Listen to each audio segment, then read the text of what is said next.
I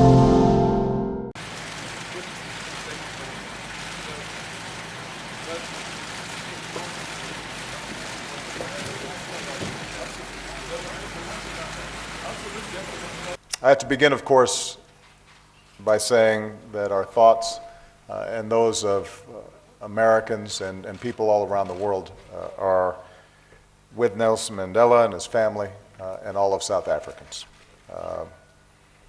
The struggle here against apartheid, for freedom, Madiba's moral courage, this country's historic transition to a free and democratic nation has been a personal inspiration to me. It has been an inspiration to the world, and it continues to be in so many regions that are divided by conflict, sectarian disputes, religious or ethnic wars.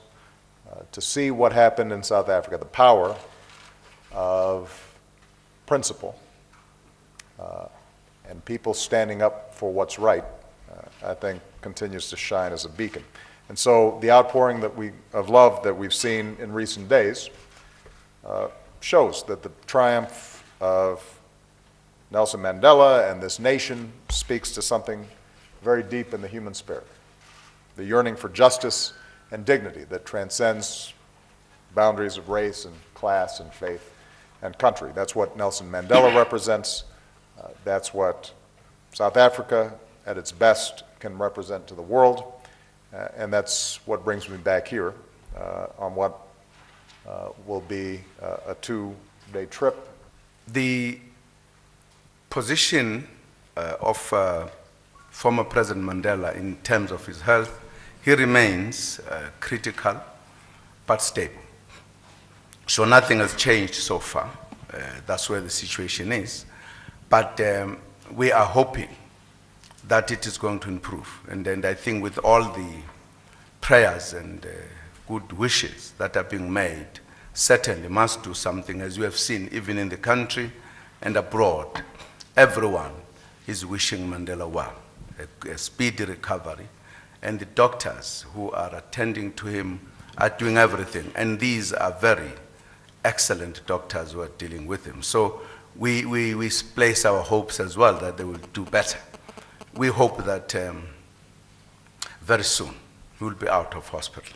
The population is under the age of 15. School capacity and we support peaceful process peaceful protests and peaceful methods of bringing about change in Egypt. I think every party has to denounce violence. We'd like to see the opposition and President Morsi engaged in a more constructive conversation around how they move their country forward, because nobody is benefiting from the current stalemate that exists there. And we do not take sides in terms of who should be elected by the Egyptian people. We do take sides in terms of observing a process for democracy and rule of law, and that all the players there engage in the necessary tough compromises so that they can start focusing on the things that probably matter most to the ordinary Egyptian, which is jobs, energy costs, food costs, housing, schooling for their kids, creating economic opportunity. And Egypt, I think, for the last year and a half, 2 years, has had great difficulty focusing on those vital issues.